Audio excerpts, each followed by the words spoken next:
karena pandemik, jadi aku mengajak turis-turis lokal untuk ayo yuk kita traveling lagi, bangkitkan lagi pariwisata Indonesia. Kita sekarang ngasihnya ya palingan 100 sampai 500 bungkus, itu pun juga tergantung, jarang-jarang. Yang rutin itu aku kasih 100 sampai 300 bungkus. Terus lebih banyak sih offer yang aku terima kalau bisa syuting di Bali.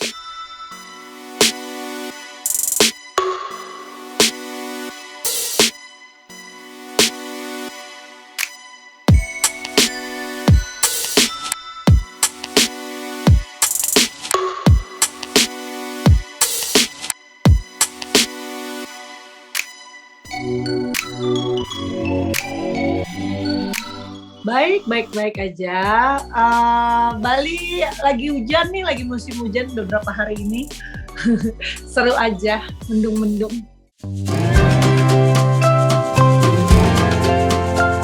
Oke, aku tinggal di Bali tuh udah hampir 7 tahun sekarang. Terus udah gitu kegiatannya adalah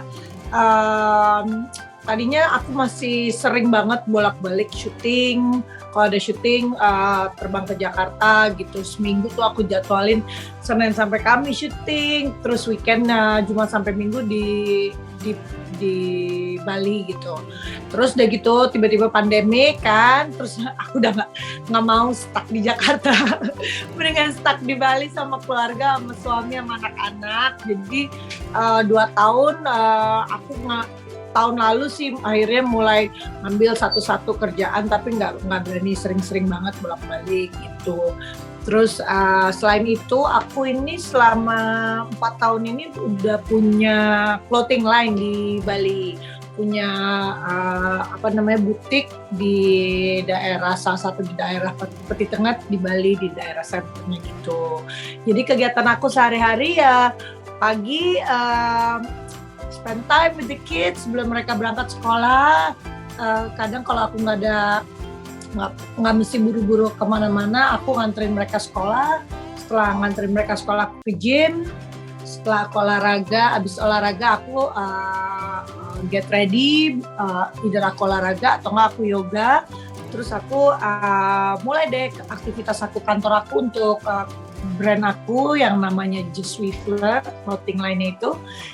Kantornya ada di rumahku sendiri gitu. Jadi biasanya di sini kita meeting sama tim aku, brainstorming gitu, hari-harinya seperti itu. Terus begitu menjelang sore kelar kerja, aku jemput anak-anak sekolah atau enggak aku nonton mereka main bola, after school activities mereka. Baru setelah itu ya udah pulang, beres-beres di rumah, ngerjain PR sama anak-anak, bacain buku buat mereka, put them to sleep. Baru deh setelah mereka tidur aku update kegiatan lewat sosial media gitu. Seperti itu biasanya kegiatan hari-harinya. Nah kalau weekend biasanya aku doing staycation. Tinggal nyobain beberapa tempat di Bali. Kalau nggak di Bali juga pulau-pulau sekitarnya seperti Lombok, Jawa, Medan, pokoknya yang nggak terlalu jauh. Tapi kadang juga kita sampai ke Sumba, ke Sumbawa. Nah itu aku biasanya promosiin tempat-tempat yang sepi akan turis. Karena pandemik, jadi aku mengajak turis-turis lokal untuk ayo yuk kita traveling lagi, bangkitkan lagi pariwisata Indonesia. Asal kamu melakukan protokol prokes kesehatan, sama jangan lupa udah vaksin. Itu aja sih.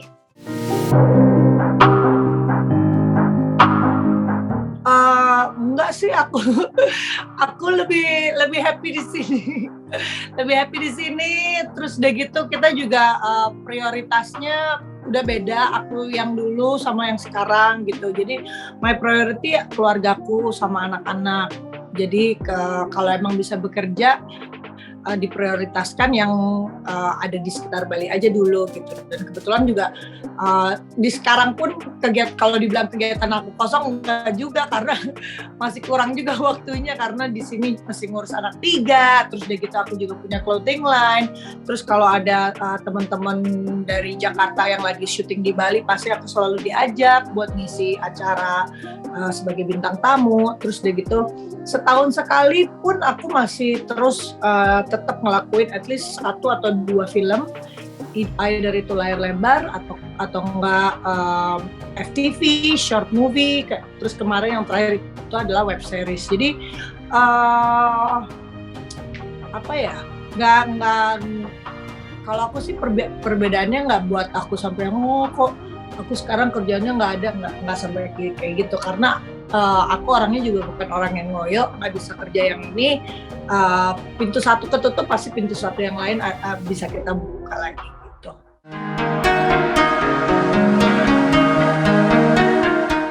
Biasanya aku syuting itu lihat schedule, misalnya kalau anak-anakku lagi sibuk di sekolahannya atau di campnya gitu, terus udah gitu lihat dulu ada nggak yang bisa jagain anakku, seperti tanteku atau enggak sahabat-sahabatku bisa tinggal di sini, atau enggak kemarin kan kebetulan papanya juga bisa work from home. Nah kalau ada yang anak-anak aman baru aku berangkat. Dan udah gitu kalau untuk masalah cerita, aku pasti nyari cerita yang bagus, istilahnya wah kayak kemarin tuh Teluk Alaska harus nih, karena yang baca Teluk Alaska tuh puluhan juta orang. Terus udah gitu makanya aku mau syuting. Terus udah gitu yang sebelumnya lagi aku pernah main film My Generation, itu juga bagus, ngelihat sutradaranya Mbak Upi, oh ya nih bagus nih Mbak Upi kerjain. Terus sempat juga aku main film horor Kajeng Kliwon. Kenapa aku mau? Biasanya aku nolak tuh film horor. Aku mau karena menceritakan tentang legenda Bali. Karena aku tinggal di Bali, aku menghormati adat mereka. Aku juga pengen punya kenang-kenangan mainin film yang syutingnya di Bali. Terus lebih banyak sih offer yang aku terima kalau bisa syuting di Bali. Kayak ini nih, aku beberapa kali minggu lalu ada syuting, misalnya acara program apa, lifestyle atau apa, syutingnya di Bali, nah pasti aku ikutan gitu. Kalau yang di Jakarta tunggu cerita bagus, sama kalau nggak at least sutradaranya yang bagus, pemain filmnya juga kalau bisa yang bagus juga gitu.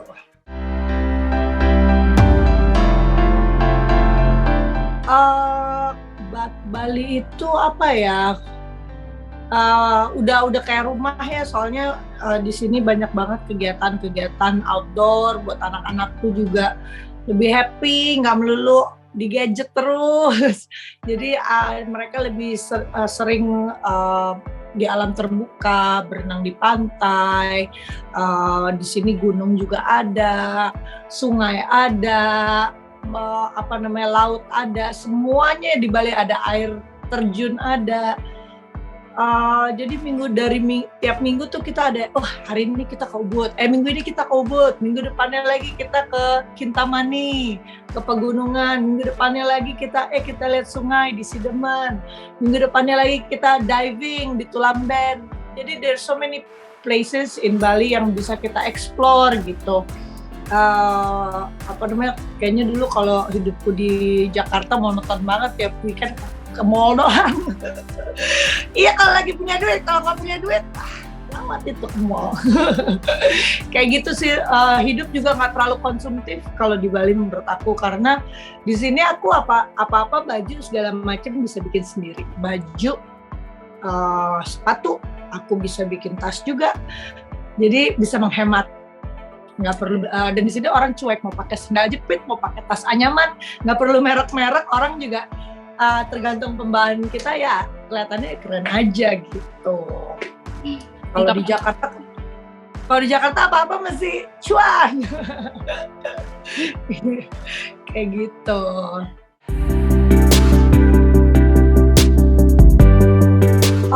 Triggernya itu dari tujuan kita. Saya kan tujuannya ini bukan pencitraan. Saya tujuannya ini bukan untuk dilihat orang bantuan saya. Tapi saya itu lebih, jadi gini, awal saya bikin Together for Bali itu, tadinya namanya nasi bungkus tetangga, karena saya bikin nasi bungkus bareng sama tetangga saya. Tapi karena banyak yang bantu dari mana-mana, dari teman-teman, dari organisasi lain, kok aku bilang, susah nih orang mau nginget-nginget nasi bungkus tetangga, aku bilangnya together aja deh, bersama-sama untuk balik kita bagi-bagi. Nah, aku tuh dulu pas awal pandemik itu sempat sakit panas. Terus udah gitu tenggorokan sakit. Terus itu yang pas lagi parah-parahnya tuh, yang di mana-mana pada meninggal. Terus udah gitu, terus aku langsung gini, aduh, astagfirullahaladzim, jangan-jangan gue COVID nih, aku bilang gitu. Terus pas aku lagi sakit gitu, tetanggaku bilang, gue kemarin ngelihat orang bagi-bagi nasi bungkus itu polisi-polisi, dibilang gitu, dibuka truk polisi, belakangnya isi banyak nasi bungkus, terus mereka bagi-bagiin ke ojol, bagiin ke yang pengemis pinggir jalan, ke orang-orang yang ya pokoknya karena sepi kan, Bali sepi banget, turisme, banyak orang yang dipecat, banyak nggak bisa kerja gitu. Dan kebetulan ini pas lagi on the phone kan, lagi sama saya, terus saya bilang, aku lagi sakit, aku nggak bisa ikutan bagi-bagi, tapi aku mau ikutan bagi-bagi. Udah tuh akhirnya dia beliin nasi bungkus 50 dari aku, 50 dari dia kan. Terus aku mikir gini, ya Allah, kalau gue beneran COVID, terus gue nauzubillah min dzalik ya, sampai lewat gitu istilahnya, aku udah amal apa aja di dunia ini? Amal apa yang aku udah tinggalkan di dunia ini? Aku udah cukup belum ya berbuat kebaikan gitu.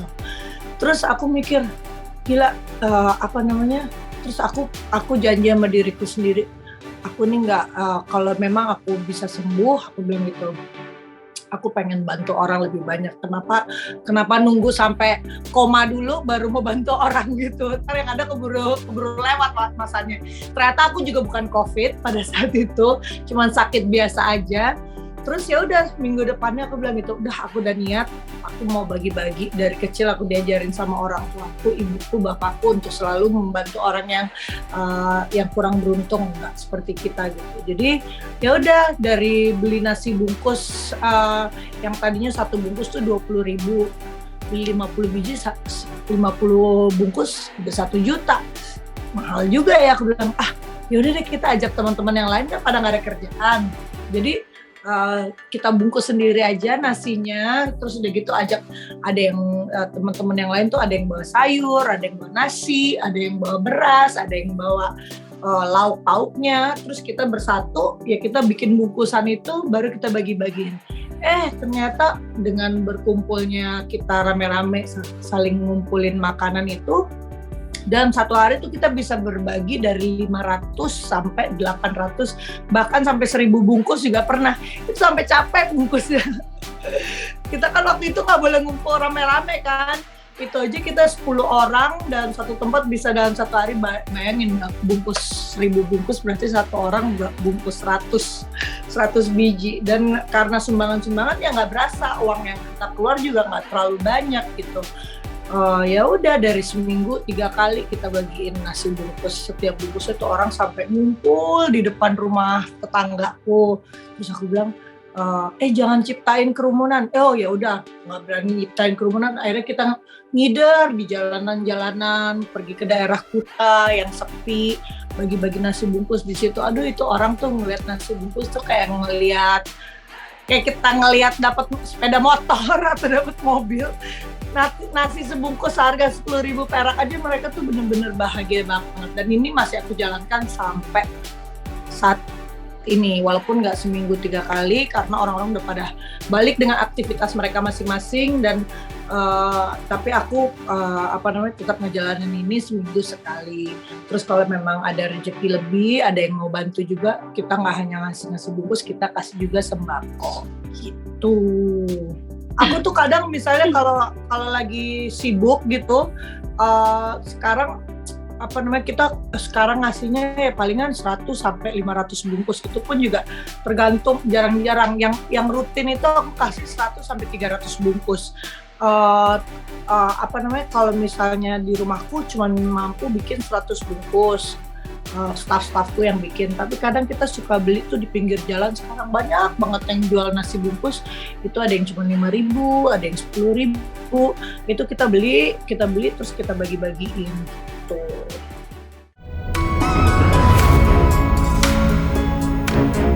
Ya sebenarnya sampai sekarang loh Mbak, karena walaupun sekarang udah mulai banyak turis-turis lokal ya, tapi kayaknya untuk mereka bangkit lagi aja udah susah banget, karena ada beberapa hotel bintang 5 tuh yang benar-benar tutup selama 2 tahun.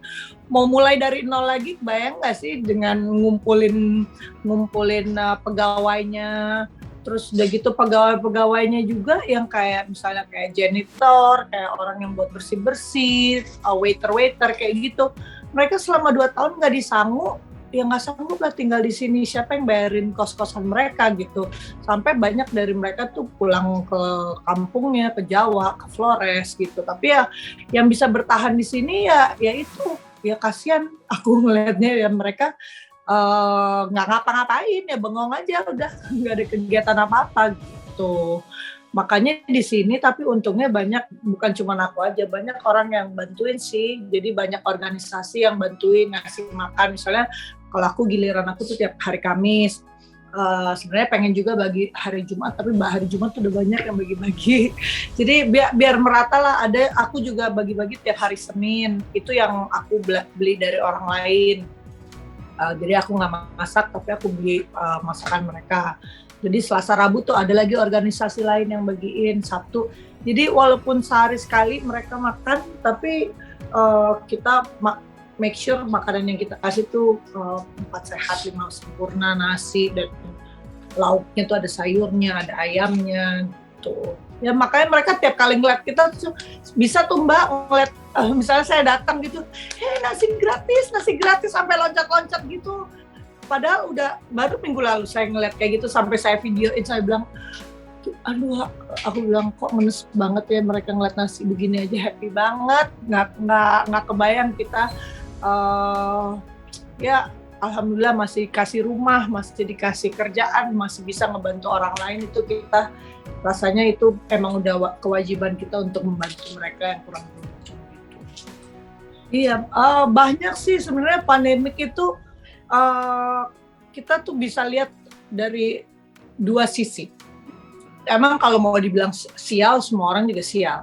Semua orang juga nggak ada kerjaan, semua orang juga repot gitu. Tapi gimana caranya kita memutar otak kita dan menjadi lebih fleksibel gitu. Misalnya saya nggak ada kerjaan nih, nggak ada syuting di Jakarta, saya bisa ngapain? Tapi waktu saya banyak. Gitu, saya ngapain ya? Saya bantu bagi-bagi aja. Karena saya tahu teman-teman saya juga banyak yang, walaupun bayangin aja, 1 bungkus nasi 10.000. Kalau yang nolong 100 orang, saya juga bisa bikinin 100 bungkus, ya kan? Dan saya juga, teman saya, lingkup saya, follower saya juga banyak. Alhamdulillah banyak yang ngebantuin gitu. Dan saya ini bukan 100% saya yang nyumbang, saya ini hanya menjadi penengah untuk membantu supaya saya bisa memberi balik ke Bali. Jadi gimana caranya kita mikir, gimana supaya jadi kreatif. Mungkin kayak Mas Garin, syuting di Bali. Enak sekarang Bali sepi, nggak macet. Ya kan, tempat-tempatnya juga masih ada di situ. Alangkah bahagianya orang-orang yang mungkin di bagian syuting itu, tempat syuting bisa jadi pemasukan untuk mereka. Mungkin ngasih makan buat kru, ya kan, masakin buat kru, or nanti orang juga kalau filmnya jadi, pasti filmnya Mas Garin keren juga dikeluarin, dikasih tahu nih itu Bali sekeren ini. Jadi ya syukur deh, senang aja. Biar pandemik juga happy aja. Ya harapan aku ke Bali ke depannya ya semoga bisa ada, walaupun selain orang-orang Bali ke sini liburan, tapi semoga orang juga bisa terbuka. Kalau Bali tuh nggak akan bisa pulih 100% tanpa bantuan mereka juga. Jadi mungkin bagi mereka juga, walaupun mereka sambil liburan ke sini, mungkin sambil ditengok-tengok juga tuh banyak daerah-daerah seperti Kuta itu sepi masih sepi banget, orang pasar-pasarnya juga nggak ada yang buka gitu. Mungkin bantu mereka-mereka yang di pelosok-pelosok juga liburannya, jangan yang cuma di hotel bintang 5, tapi bantu juga yang hotel bintang 3, bintang 2, atau bintang 4, yang di pelosok-pelosok lah, yang agak jauh di Ubud gitu, atau enggak di yang Karangasem, di Lovina. Mereka tuh bener-bener sepi akan turisme gitu. Jadi kalau bisa lebih explore Bali yang di pinggir-pinggirannya juga gitu. Biar Bali merata lah perekonomiannya gitu.